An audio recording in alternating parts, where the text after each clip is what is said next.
अब पहले समझते हैं प्रतिबिंब को। समझिएगा प्रतिबिंब, एक झटका में आपके माइंड में बैठ जाएगा प्रतिबिंब क्या है। समझिए होता क्या है, किसी प्रकाश स्रोत से, समझिएगा थोड़ा, किसी प्रकाश स्रोत से, प्रकाश स्रोत का मान लीजिए मतलब कि सूर्य, सूर्य जो है प्रकाश का सबसे बड़ा स्रोत है।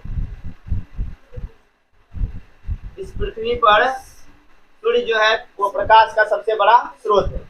जब किसी प्रकाश स्रोत से, प्रकाश स्रोत का मतलब है जिस वस्तु से प्रकाश निकलता है, जब किसी प्रकाश स्रोत से कोई प्रकाश आती है, ठीक है, होता क्या, उसका या तो परावर्तन होता है या तो अपवर्तन होता है। क्या बोले, या तो परावर्तन होता है या दूसरा चीज होगा अपवर्तन। परावर्तन तो इसी चैप्टर में हम पढ़ चुके हैं, लेकिन अपवर्तन पढ़ेंगे अगले चैप्टर में।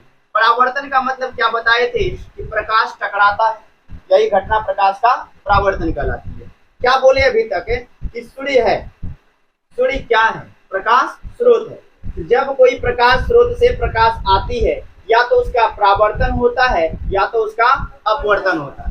अब इन दोनों क्रिया होने के बाद, क्या होने के बाद, परावर्तन या अपवर्तन होने के बाद यह किसी बिंदु पर जाकर मिलती है, किसी बिंदु पर जाकर मिलती है। दो कंडीशन यहाँ भी है, या तो मिलती है या तो मिलती हुई प्रतीत होती है, या तो मिलती हुई प्रतीत मतलब पता चलता है कि मिल रही है, और इसमें कंफर्म है कि मिलती है। क्या बोले, जब प्रकाश स्रोत से प्रकाश आती है उसका या तो परावर्तन होता है या तो अपवर्तन होता है, उसके बाद वह किसी बिंदु पर जाकर मिलती है या तो मिलती हुई प्रतीत होती है, और जिस बिंदु पर मिलती है या मिलती हुई प्रतीत होती है, इसी बिंदु को उस वस्तु का क्या कहा जाता है, प्रतिबिंब कहा जाता है। याद रहा, पहला कंडीशन क्या बताएं, किसी प्रकाश स्रोत से प्रकाश आती है, उसका क्या होता है, परावर्तन या तो अपवर्तन होता है। हम जो भाषा लिखाएं आप चेंज भी कर सकते हैं, खाली समझिएगा सर। परावर्तन या तो अपवर्तन होता है, उसके बाद वह किसी बिंदु पर जाकर मिलती है या तो मिलती हुई प्रतीत होती है। जिस बिंदु पर जाकर मिलती है या मिलती हुई प्रतीत होती है उसे क्या कहा जाता है, अब जो हम लिखाएं वो बोल देते हैं। समझिए, किसी प्रकाश स्रोत से आ रही प्रकाश की किरण परावर्तन या अपवर्तन के बाद जिस बिंदु पर मिलती है या मिलती हुई प्रतीत होती है, तो उस बिंदु को उस वस्तु का प्रतिबिंब कहा जाता है। समझ गए? फिर देखिएगा, किसी प्रकाश स्रोत से आ रही प्रकाश की किरण परावर्तन या अपवर्तन के बाद जिस बिंदु पर मिलती है या मिलती हुई प्रतीत होती है, तो उस बिंदु को उस वस्तु का प्रतिबिंब कहा जाता है। अब देखिए दो कंडीशन, या तो मिलती है या तो मिलती हुई प्रतीत होती है। जब मिलेगी तो यह होगा वास्तविक, क्या होगा, यानी प्रतिबिंब होगा कैसा, वास्तविक प्रतिबिंब। कब, जब मिलेगी तब, और जब मिलती हुई प्रतीत होगी तब ये क्या होगा, काल्पनिक प्रतिबिंब होगा। कौन होगा, काल्पनिक प्रतिबिंब। आईना देखें, आईना, अब समझिए, आईना आप देखे होंगे, तो आईना अगर चेहरा के सामने, मान लीजिए चेहरा के सामने आईना है, तो चेहरा जो है ये कौन सा प्रतिबिंब है, वास्तविक है, क्योंकि हम खुद वास्तविक है ना जी, भूत थोड़ी है, तो वास्तविक हो गए, तो वास्तविक प्रतिबिंब। लेकिन आईना में जो आपका फेस बनता है वह कौन सा प्रतिबिंब है, काल्पनिक है। क्लियर? अब समझिएगा, आप कल्पना करते हैं कि आईना में जो है ना वो हम ही हैं, तो ये है वास्तविक और ये है काल्पनिक। वास्तविक कब होता है, जब मिलती है, और जब मिलती हुई प्रतीत होती तो वह क्या होता है, काल्पनिक। अब आइए वास्तविक का परिभाषा बताते हैं, शुरू से आइएगा, इधर मुड़ जाइएगा, वास्तविक हो जाएगा। किसी प्रकाश स्रोत से आ रही प्रकाश की किरण परावर्तन या अपवर्तन के बाद जिस बिंदु पर मिलती है उस बिंदु को उस वस्तु का वास्तविक प्रतिबिंब कहते हैं।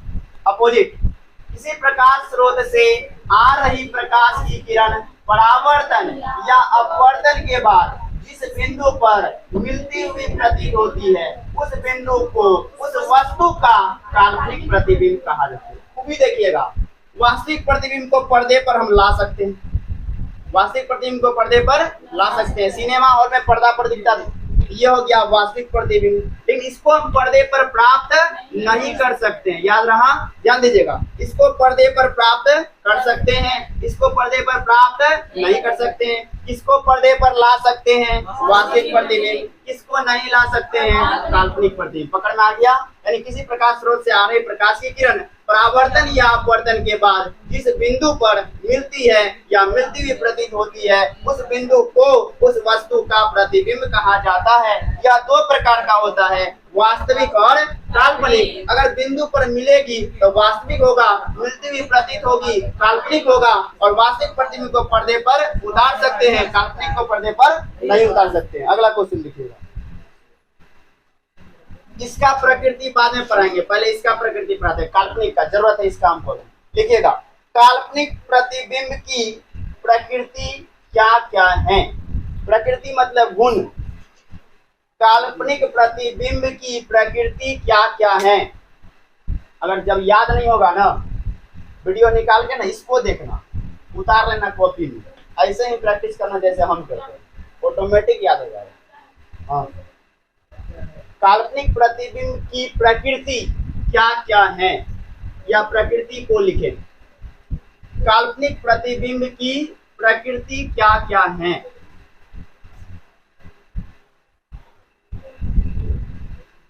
इसमें भी तरीका बताएंगे याद करने का, समझिएगा। हम किसका प्रकृति बता रहे हैं? काल्पनिक प्रतिबिंब का। काल्पनिक प्रतिबिंब पहले लिख लीजिए आराम से, और लिखना है तो शुद्ध प्लस के हाथ में स्पीड है। इसका हम बताएंगे प्रकृति। देखिएगा, नंबर 1,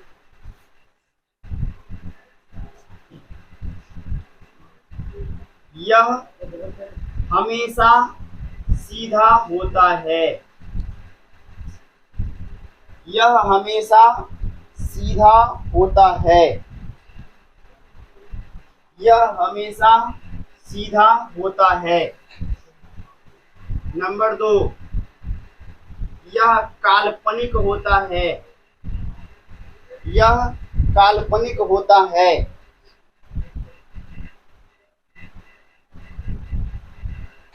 नंबर 3, इसमें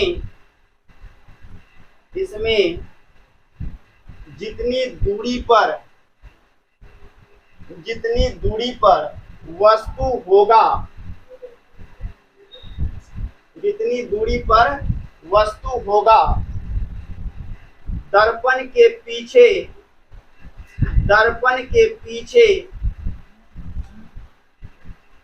उतनी ही दूरी पर प्रतिबिंब भी होगा। दर्पण के पीछे उतनी ही दूरी पर प्रतिबिंब भी होगा। प्रतिबिंब भी होगा। नंबर 4, इसमें वस्तु का आकार और प्रतिबिंब का आकार बराबर होता है। वस्तु का आकार और प्रतिबिंब का आकार बराबर होता है।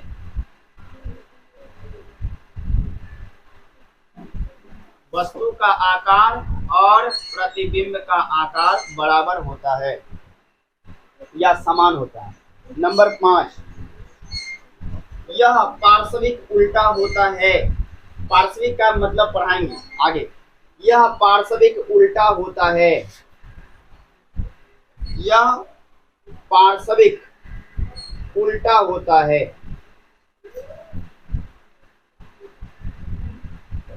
यह पार्श्विक उल्टा होता है।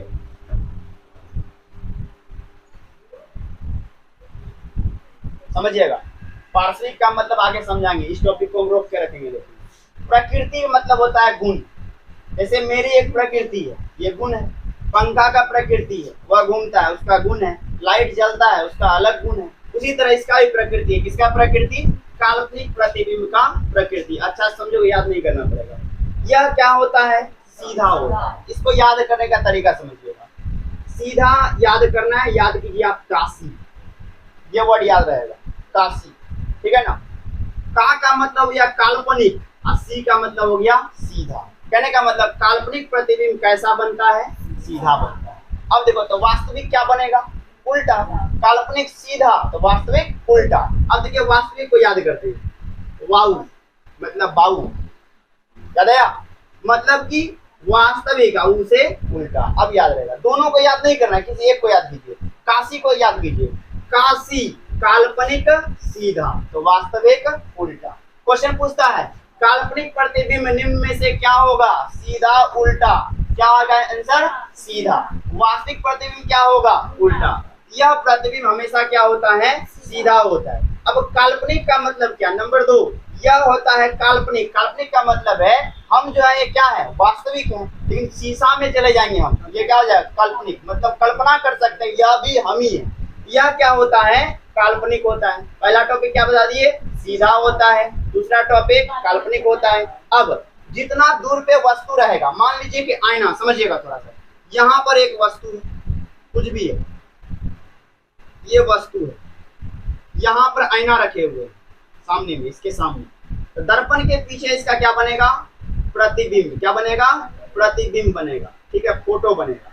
तो जितना दूरी पर इधर दिख रहा है ना आपको, मान लीजिए ये 2 सेंटीमीटर के दूरी पर, या मान लीजिए 2 मीटर के दूरी पर, तो प्रतिबिंब भी आपको लगेगा कि आईना में घुसा हुआ है अंदर कितना मीटर, 2 मीटर। पकड़ में आया, क्या बोले हम कि आईना में जो काल्पनिक प्रतिबिंब बनेगा, अगर आप इधर 2 मीटर की दूरी पर खड़ा है तो आपको लगेगा कि आईना में भी जो हम जो है उधर आईना से बहुत पीछे हैं, कितना मीटर दूरी पर, 2 मीटर। कहने का मतलब वस्तु का दूरी और प्रतिबिंब का दूरी बराबर होता है। किस प्रतिबिंब में, काल्पनिक प्रतिबिंब में वस्तु का दूरी और प्रतिबिंब का दूरी क्या होता है, बराबर। जैसे आप आईना में सटेंगे तो उधर से प्रतिबिंब भी आप में सट जाएगा, आप पीछे हटेंगे प्रतिबिंब भी पीछे हट जाएगा, यानी इसका दूरी क्या होता है, बीच का बराबर होता है। उसके बाद वस्तु का आकार और प्रतिबिंब का आकार बराबर होता है। वस्तु का आकार और प्रतिबिंब का आकार बराबर होता है। मान लीजिए हम यहाँ तक दिख रहे हैं आईने में, तो हम यहाँ तक है, तो बाहर में तो हम इतने सा हैं, आईना के नीचे। दूसरी बात और समझिए, आपको अगर पूरा शरीर देखना है एक आईने में, आईना आपके घर में 2 तरह का होगा, एक होगा जहाँ कहीं दीवार में टंगा हुआ होगा इस टाइप से, या ऐसा आईना होगा टंगा हुआ है कहीं पर, ठीक। एक आईना होता है जो गोदरेज में लगा होता है, जिसमें रील से बनाते हैं, वो ना, ये आईना लंबा है, ज्यादा लंबा है, ये छोटा सा है ना। आपको अगर पूरा शरीर देखना है इस आईने में देखना होगा, इसमें कि गोदरेज वाला, गोदरेज वाला में। और एक बात समझिएगा, अगर आदमी 6 फीट का है, कितना फीट का, 6 फीट का, तो अगर पूरा हमको शरीर देखना है, मेरा लंबाई कितना मान लीजिए 6 फीट है, तो हमको आईना कितना लंबा चाहिए जो कि हम पूरा शरीर देख लेंगे, 6 फीट का नहीं चाहिए, इसका हमेशा आधा चाहिए। क्या चाहिए, आधा। अगर आदमी 6 फीट का है, पूरा शरीर देखने के लिए आईना कम से कम 3 फीट का होना चाहिए। कितना फीट का, अब आप बता दीजिएगा आराम से। मान लीजिए आदमी है 4 फीट का, तो आईना कितने फीट का चाहिए, 2 फीट का, कम से कम बोल रहे हैं। इससे छोटा आईना लेंगे ना तो आपका टेंगड़ी कटेगा, कम से कम आपको आधा लेना होगा, बड़का आप जहाँ ले लीजिए, लेकिन हम कम से कम बोल रहे हैं। आदमी अगर 6 फीट है तो आईना चाहिए 3 फीट, आदमी अगर 7 फीट हो जाए तो ये चाहिए हमको कितना, कम से कम 3.5 फीट। 3.5 से कम रहेगा तो हमारा कटेगा प्रतिबिंब, ठीक है। वही समझिएगा यहाँ पर क्या कहा कि वस्तु और इसका प्रतिबिंब दोनों ही क्या होता है, समान होता है। किस प्रतिबिंब में, काल्पनिक प्रतिबिंब। इस टॉपिक को भी बचा के रखते हैं, पढ़ाएंगे कब, जब पढ़ाएंगे विपरिवर्तन, वही बताएंगे पार्श्व परिवर्तन और विपरिवर्तन। तो काल्पनिक प्रतिबिंब का गुण बता दिए। पहला, यह कैसा होता है, सीधा, मतलब काशी होता है। आगे दूसरा क्या होता है, यह काल्पनिक होता है, मतलब इमेज हम देखते हैं तो कल्पना कर सकते हैं हम ही हैं। उसके बाद वस्तु और प्रतिबिंब की दूरी क्या होती है, बराबर होती है। वस्तु और प्रतिबिंब का आकार क्या होता है, बराबर। ये 2 टॉपिक अलग याद कीजिए, इसको अलग याद कीजिए, याद हो जाएगा। इसमें दूरी बराबर, इसमें आकार बराबर। इसमें आइए पहला टॉपिक काशी से याद कीजिएगा, क्या है, काल्पनिक प्रतिबिंब सीधा होता है। दूसरा बात काल्पनिक होता है, वस्तु और प्रतिबिंब की दूरी क्या होती है, बराबर होती है, और वस्तु और प्रतिबिंब का आकार भी क्या होता है, बराबर होता है। क्लियर। इस टॉपिक को समझाएंगे आगे कि उल्टा प्रतिबिंब कैसे बनता है। अब थोड़ा सा बता देते हैं। आप मोबाइल में फोटो खींचते हैं सेल्फी कैमरा से, एक होता है पीछे वाला कैमरा, ठीक है, एक फ्रंट और एक रियर, तुम सेल्फी से समझते हैं। सेल्फी कैमरा से फोटो खींचेगा ना, इधर वाला पार्ट इधर आएगा, आप मिला के देखिएगा। जो भी वीडियो क्रिएट करता है ना, फ्रंट कैमरा से नहीं करता है, रियर कैमरा से करता है। कहने का सेल्फी कैमरा से क्या होता है, मान लीजिए आप बायां हाथ उठाएंगे ना, यहाँ पर ये हो गया लेफ्ट और ये हो गया राइट, यहाँ बायां हाथ जब आप खड़ा करेंगे तो वहां पर दायां में खड़ा होगा। या फोटो खींच लीजिएगा, उसके बाद आप मिला लीजिएगा, मुंडी ऐसे घुमा हुआ मिलेगा। मेरा फोटो खींचेगा तो एक तरफ पचकर मिलता है, इसलिए हम सेल्फी जल्दी लेते नहीं। सेल्फी में क्या है ना, उल्टा प्रतिबिंब बनता है, वही है पार्श्व परिवर्तन। उसको पढ़ाएंगे पूरा डिटेल से कि पार्श्व परिवर्तन में होता क्या है। अगला क्वेश्चन समझिएगा, लिखिए क्वेश्चन, वास्तविक प्रतिबिंब और काल्पनिक प्रतिबिंब में अंतर स्पष्ट करें। वास्तविक प्रतिबिंब और काल्पनिक प्रतिबिंब में अंतर स्पष्ट करें। वास्तविक प्रतिबिंब और काल्पनिक प्रतिबिंब में अंतर स्पष्ट करें। वास्तविक प्रतिबिंब और काल्पनिक प्रतिबिंब में अंतर स्पष्ट करें।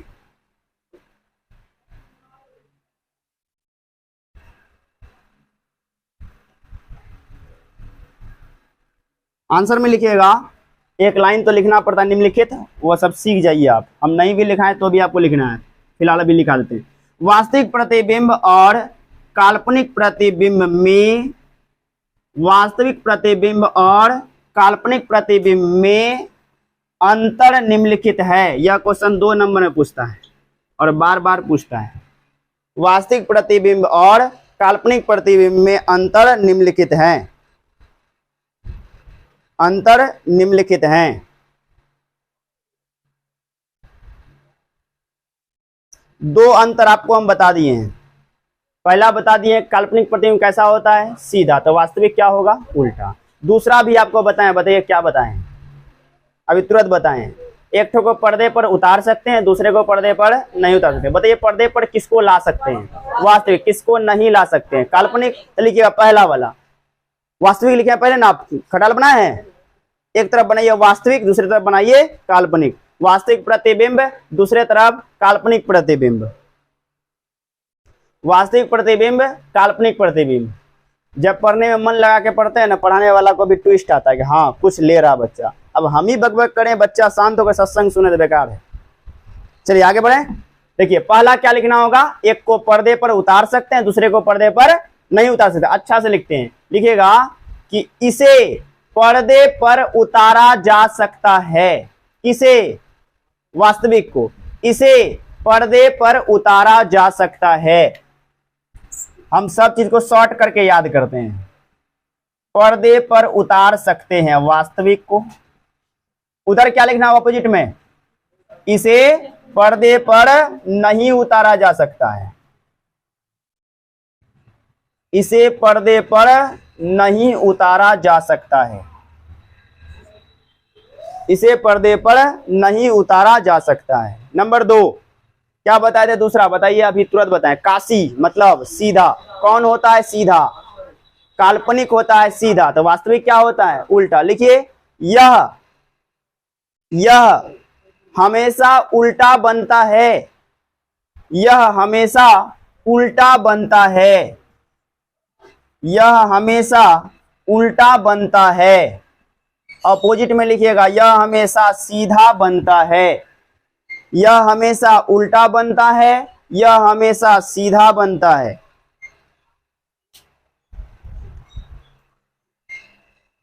अब आते हैं नंबर 3, अब कुछ नया समझिएगा। वास्तविक प्रतिबिंब जब भी बनता है, इसमें इसका कटान होता है। अभी तुरंत बोले हैं कि किसी बिंदु पर आकर मिलती है या मिलती हुई प्रतीत होती है, बोले थे ना, आकर मिलती है या मिलती हुई प्रतीत होती है। मिलेगी तो ऐसा दिखाएंगे, प्रतीत होगी तो ऐसा दिखाएंगे, डॉट डॉट डॉट, समझिएगा। तो मिलती है मतलब काटेगी, कहने का मतलब समझिएगा, ये है यहां पर एक बिंदु पर आकर मिल गई थी, कटा कि नहीं कटा।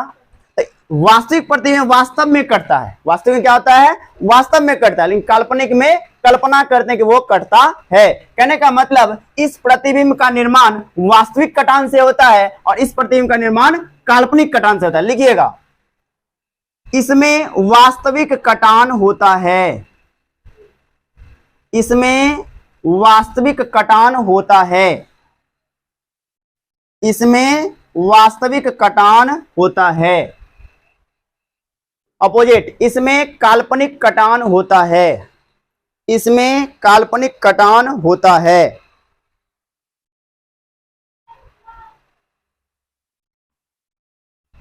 अब अगला अंतर भी समझिएगा। अभी तुरंत बोले थे कि दर्पण के पीछे प्रतिबिंब बन रहा है, ठीक है। तो इसमें क्या होता है, वास्तविक में दर्पण के सामने बनता है, मतलब आगे बनता है, और इसमें क्या होता है, दर्पण के पीछे बनता है। कहने का मतलब समझिए, किसी दर्पण में आप अगर देखते होंगे तो लगता है कि हम सटे हुए हैं दर्पण में। दर्पण में जो प्रतिबिंब है उसमें हम क्या है, सटे हुए हैं। अब किसी में क्या लगता है, हम पूरा पीछे खड़े हैं। ऐसा होता है ना। दर्पण का दो भाग होता है, एक अगला और एक पिछला। जैसे हम आपको बताते हैं, सैलून जाइएगा, वहां का दर्पण, या ब्यूटी पार्लर जाते हैं ना, वहां का दर्पण, और गाड़ी के साइड में दर्पण रहता है ना, वो दर्पण देखिएगा, दोनों में अंतर दिखेगा। जब आप ब्यूटी पार्लर का दर्पण देखते हैं उसमें लगेगा कि हम पूरा बड़ा है, शकल बड़ा लगता है। अब गाड़ी का शीशा में देखिएगा तो इतनी तो का मुंह दिखता है, तो दोनों में अंतर है। तो जिसमें छोटा मुंह दिखता है मतलब पीछे चल गए आप, और जिसमें बड़का दिखता है मतलब आगे चले गए। कहने का मतलब है कि वास्तविक में जो होता है ना, दर्पण में चित्र कहां बनता है, आगे बनता है, मतलब सामने बनता है, और इसमें कहां बनता है, पीछे बनता है। तो लिखिएगा, इसमें प्रतिबिंब दर्पण के सामने बनता है, इसमें प्रतिबिंब दर्पण के सामने बनता है। वास्तविक में लिखा है दर्पण के सामने बनता है, काल्पनिक में लिखिएगा इसमें प्रतिबिंब दर्पण के पीछे बनता है, इसमें प्रतिबिंब दर्पण के पीछे बनता है।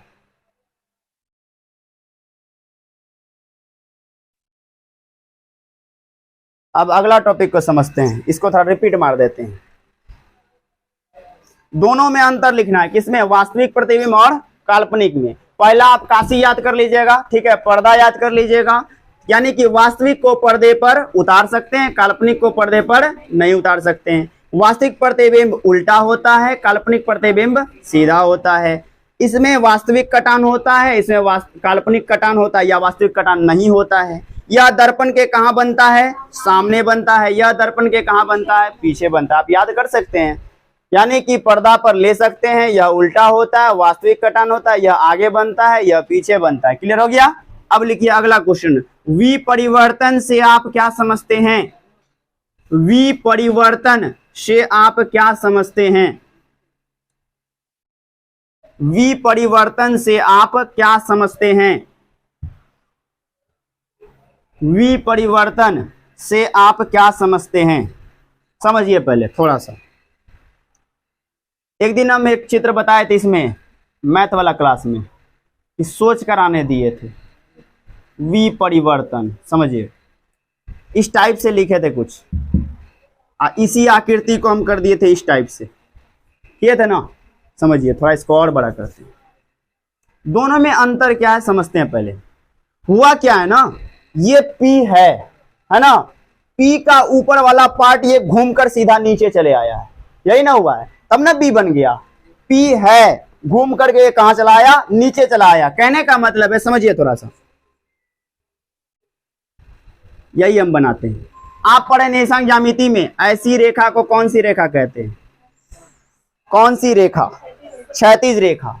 और इस टाइप की रेखा इसके ऊपर से आ गई, कौन सी रेखा, ऊर्ध्वाधर रेखा। ठीक। अब समझिए, ये जो पलटा है, ऐसे पलटा है, ऐसे ही पलटा है ना। और एक उदाहरण दिए थे कुछ, बताओ तो क्या दिए थे, आर दिए थे ना। ठीक है, आर को लेते हैं। अभी आर का चर्चा नहीं करेंगे, फिर भी थोड़ा सा इधर, इसके बाद वाला टॉपिक आर पढ़ाएंगे। ये था क्या, ठीक है। कैसे पलटा है थोड़ा हम भी देखते हैं। ये कैसे पलटा है, ऊपर से नीचे। ये कैसे पलटा है, बायां से दायां। कहने का मतलब ये क्षैतिज से पलटा है। कैसे पलटा है, क्षैतिज, मतलब रेखा बीच में है क्षैतिज वाला, इसी पर क्या हुआ, पलट गया। इसमें क्या हुआ है, एक रेखा ऐसे खड़ी है, इसमें है, इसी में क्या हुआ है, ऐसे पलट गया। देखो ये रेखा खड़ी है, आर उस साइड था, दाएं साइड, दाएं साइड से इधर पलट के आ गया, क्या हो गया, बायां में। इसमें देखिए ऊपर था, ऊपर का पार्ट कहां चला आया, नीचे। यानी यह किसके अनुदिश पलटा है, क्षैतिज रेखा के अनुदिश। और यह किसके अनुदिश पलटा है, ऊर्ध्वाधर रेखा के अनुदिश। पकड़ में आ रहा है ना। कहने का मतलब जब क्षैतिज के रूप में पलटेगा तो ऊपर वाला पार्ट कहां आएगा, नीचे, और ऊर्ध्वाधर में पलटेगा तो बायां वाला कहां जाएगा, बायां। तो विपरिवर्तन क्या है, लिखिएगा, यह एक ऐसी घटना है, यह एक ऐसी घटना है जिसके कारण यह एक ऐसी घटना है जिसके कारण वस्तु का प्रतिबिंब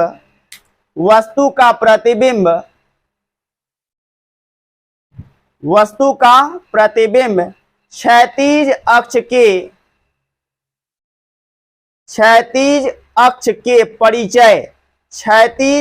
के परिचय मतलब क्षैतिज अक्ष के अनुसार, क्षैतिज अक्ष के परिचय 180 डिग्री के कोण पर घूम जाता है।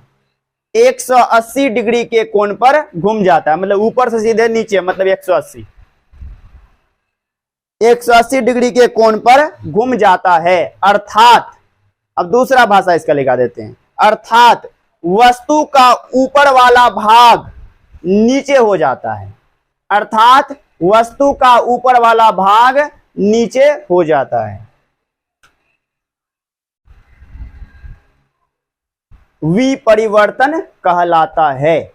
विपरिवर्तन कहलाता है। विपरिवर्तन कहलाता है। विपरिवर्तन कहलाता है। समझिए थोड़ा सा क्या कहता है कि यह एक प्रकार की घटना है जिसमें क्या होता है ना कि वस्तु का प्रतिबिंब, ये वस्तु है और ये क्या है, प्रतिबिंब है। इधर है वस्तु और ये आपका है प्रतिबिंब, मतलब इमेज जो बना है इसका। तो इमेज जो बना है, ऊपर वाला पार्ट कहाँ चला गया है, नीचे चला है। जब ऊपर वाला पार्ट नीचे जाएगा मतलब किसके अनुसार घुमा है, क्षैतिज अक्ष के। किसके अनुसार, क्षैतिज अक्ष। इसको कहते हैं क्षैतिज, लिखिए देते हैं, इसको कहते हैं हम लोग क्षैतिज और इसको कहते हैं हम लोग क्या, ऊर्ध्वाधर। अब देखिए मैथ और साइंस दोनों रिलेट कर रहा है, दोनों में ध्यान देना होगा। ये हो गया क्षैतिज, ये हो गया ऊर्ध्वाधर। समझिएगा थोड़ा सा, जब क्षैतिज अक्ष के घूमेगा, कहने का मतलब इस पर टिका हुआ है P, ठीक है, जैसे मार्कर है, नीब अभी ऊपर है तो पलटेगा, क्या ऐसे पलटेगा, क्या बोल रहे हैं, ऊपर से पलटेगा नीचे। कहने का मतलब ये लाठी है, लाठी पर मार्कर है, मार्कर जब पलटेगा तो ये नीचे आएगा ना, यानी नीब था ऊपर, कहां गया, नीचे। उसी तरह P का ये गोल वाला पार्ट था ऊपर, कहां गया, नीचे। कहने का मतलब यह एक ऐसी घटना है जो क्षैतिज यानी वस्तु का प्रतिबिंब क्षैतिज अक्ष के परिचय मतलब क्षैतिज अक्ष के अनुसार कितने डिग्री पर घूम जाता है, 180। आप पढ़े हैं कि ऐसा आकृति कितने डिग्री का होता है, तो 180, इधर भी क्या होगा 180, सीधे ऊपर से पलट जाएगा नीचे। तो किसके अनुदिश, क्षैतिज अक्ष के अनुदिश 180 डिग्री के कोण पर घूम जाता है, जिससे क्या होता है, वस्तु का ऊपर वाला भाग प्रतिबिंब में कहां चला जाता है, नीचे। क्लियर हो गया। अब आते हैं दूसरा टॉपिक में, लिखिएगा अगला टॉपिक, पार्श्व विपरिवर्तन। पार्श्व विपरिवर्तन से आप क्या समझते हैं, पार्श्व विपरिवर्तन से आप क्या समझते हैं, पार्श्व विपरिवर्तन से आप क्या समझते हैं। फिजिक्स धीरे धीरे मैथ पर ही चढ़ेगा, फिजिक्स एक दिन समझ में आएगा कि मैथे पढ़ रहे हैं, अभी न्यूमेरिकल नहीं आया ना, अभी स्टार्ट होगा तो मजा आएगा पढ़ने में। और पार्श्व विपरिवर्तन से आप क्या समझते हैं, लिखिएगा, यह एक ऐसी घटना है, उसमें क्षैतिज था, इसमें ऊर्ध्वाधर होगा। यह एक ऐसी घटना है जिसके कारण वस्तु का प्रतिबिंब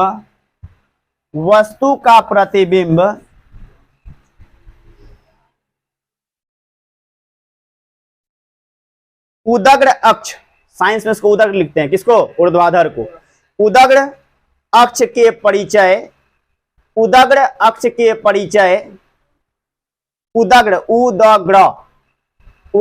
अक्ष के परिचय 180 डिग्री के कोण पर, 180 डिग्री के कोण पर घूम जाता है, 180 डिग्री के कोण पर घूम जाता है। अर्थात इसमें क्या, ऊपर से नीचे आएगा, बायां से दायां। अर्थात वस्तु का बायां वाला भाग, वस्तु का बायां वाला भाग क्या हो जाता है, दायां हो जाता है।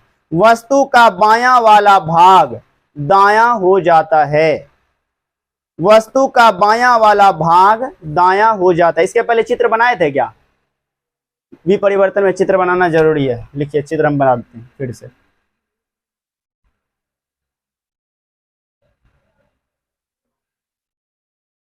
ये सीधा P है, पलटने के बाद ये ऐसा हो गया है। यहां लिख दीजिएगा वस्तु, इसके नीचे में, इसके नीचे लिख दीजिएगा प्रतिबिंब, यानी पलटने के बाद वैसा हुआ है वो। ये था विपरिवर्तन का चित्र। अब बताएंगे पार्श्व परिवर्तन का। रेखा देख के भी समझ में आ जाएगा कि कौन सा रेखा है, क्षैतिज है। क्षैतिज है तो विपरिवर्तन होगा, ऊर्ध्वाधर है तो पार्श्व विपरिवर्तन होगा। अब देखते हैं ऊर्ध्वाधर वाला। चले आगे, बना लिया ना, चलिए आगे बढ़ते हैं। अब जैसे लीजिए R, अभी जस्ट बताए थे, इसको थोड़ा डीपली बताते हैं अब, ठीक है। R, ये लाइन ऐसे है, इसके अनुदिश पलटेगा। ये कौन सी लाइन है, ऊर्ध्वाधर। अब इसको हम पलट के लिखते हैं, जो प्रतिबिंब इसका बनेगा। देखिए क्या हुआ है, ये था दाएं साइड, इसका मुंह किधर आ गया है, बाएं साइड। कहने का मतलब बायां वाला भाग दायां हो गया, दायां वाला भाग बायां। ये कब, कैसे करेंगे परिभाषित, यह एक ऐसी घटना है जिसके कारण क्या होता है, वस्तु का प्रतिबिंब, वस्तु का प्रतिबिंब, ये हमारा वस्तु है और इसका ये प्रतिबिंब है इधर, ये इसका क्या है, प्रतिबिंब है। वस्तु का प्रतिबिंब किसके परिचय, किस रेखा के परिचय, उदग्र, उदग्र अक्ष के परिचय कितने डिग्री पर, 180 डिग्री पर घूम जाता है, जिससे क्या होता है, वस्तु का बायां भाग दायां हो जाता है, पार्श्व विपरिवर्तन कहलाता है। क्लियर हो गया। नोट पॉइंट भी लिखा ही देंगे, ठीक रहेगा दोनों के लिए। ये भी चित्र बनाइए आप, जिसमें ऊर्ध्वाधर है इसका मतलब वो पार्श्व विपरिवर्तन है, क्षैतिज है मतलब विपरिवर्तन है। अब लिखिएगा नोट पॉइंट, शॉर्टकट में याद करने का तरीका। नोट पॉइंट, विपरिवर्तन में, विपरिवर्तन में वस्तु का ऊपरी भाग, वस्तु का ऊपरी भाग नीचे हो जाता है, वस्तु का ऊपरी भाग नीचे हो जाता है, तथा पार्श्व विपरिवर्तन में, पार्श्व विपरिवर्तन में, पार्श्व विपरिवर्तन में वस्तु का बायां भाग दायां हो जाता है, वस्तु का बायां भाग दायां हो जाता है।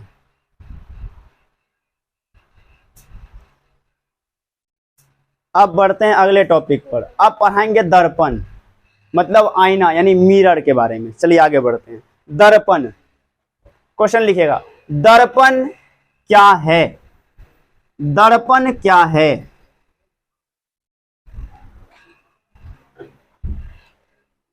लिखिएगा, वैसा चिकना और चमकीला सतह, वैसा चिकना और चमकीला सतह, वैसा चिकना और चमकीला सतह जो प्रकाश के परावर्तन, जो प्रकाश के परावर्तन के नियम का, प्रकाश के परावर्तन के नियम का पालन करता है,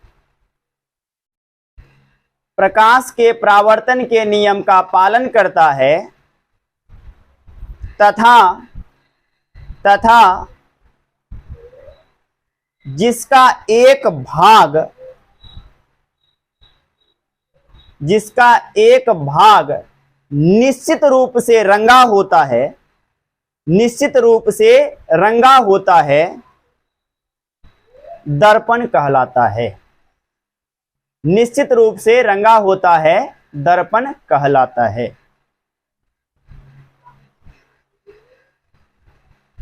समझिए क्या कहा कि एक चिकनी यानी चिकना और चमकीला सतह, चिकना और चमकीला सतह, चिकना होगा तभी तो दर्पण बनेगा और चमकीला होगा तभी तो वो प्रकाश को टकरा के कहीं और भेज देगा।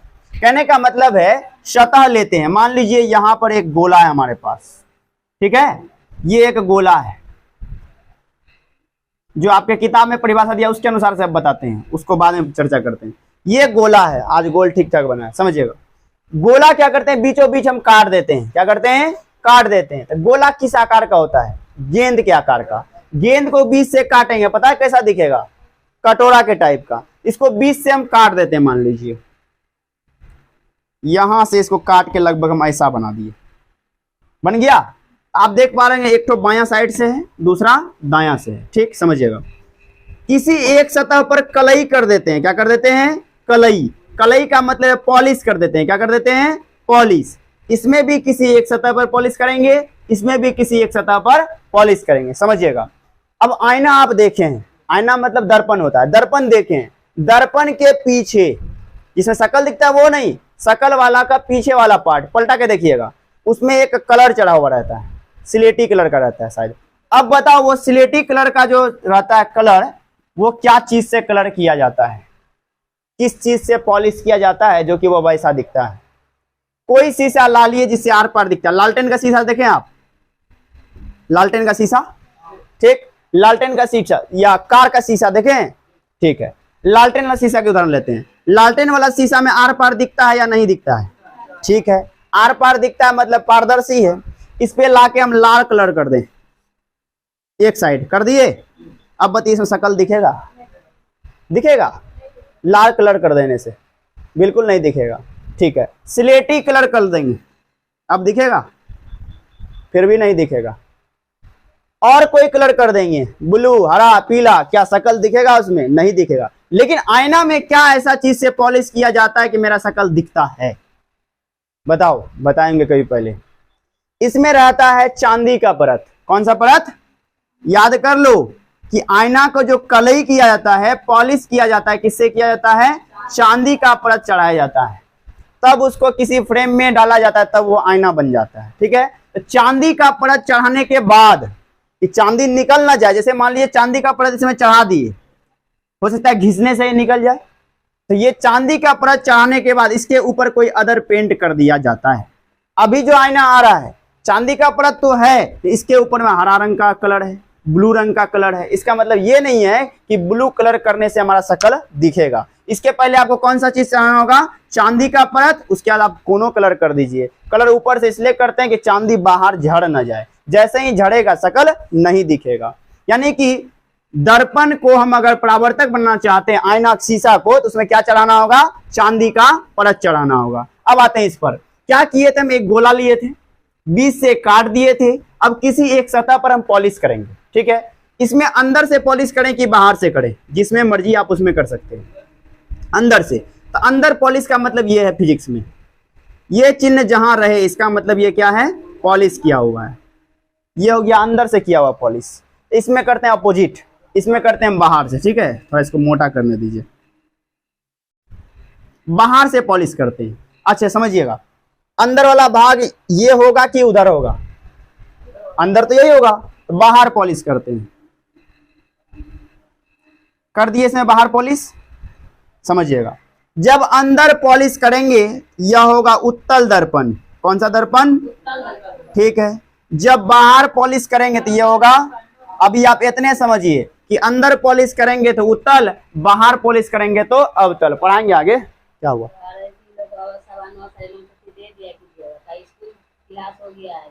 हाँ कर देंगे, जाएगा, समझिएगा।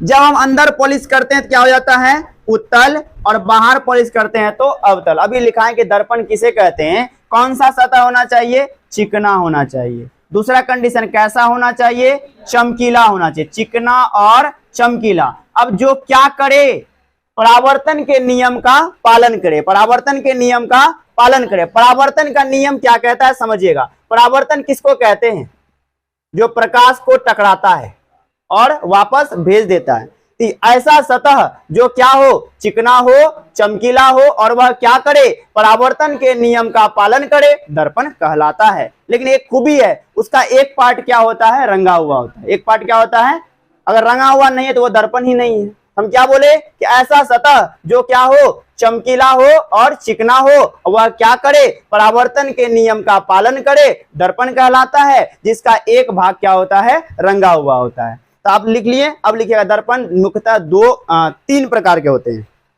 दर्पण मुख्यतः तीन प्रकार के होते हैं। दर्पण मुख्यतः तीन प्रकार के होते हैं।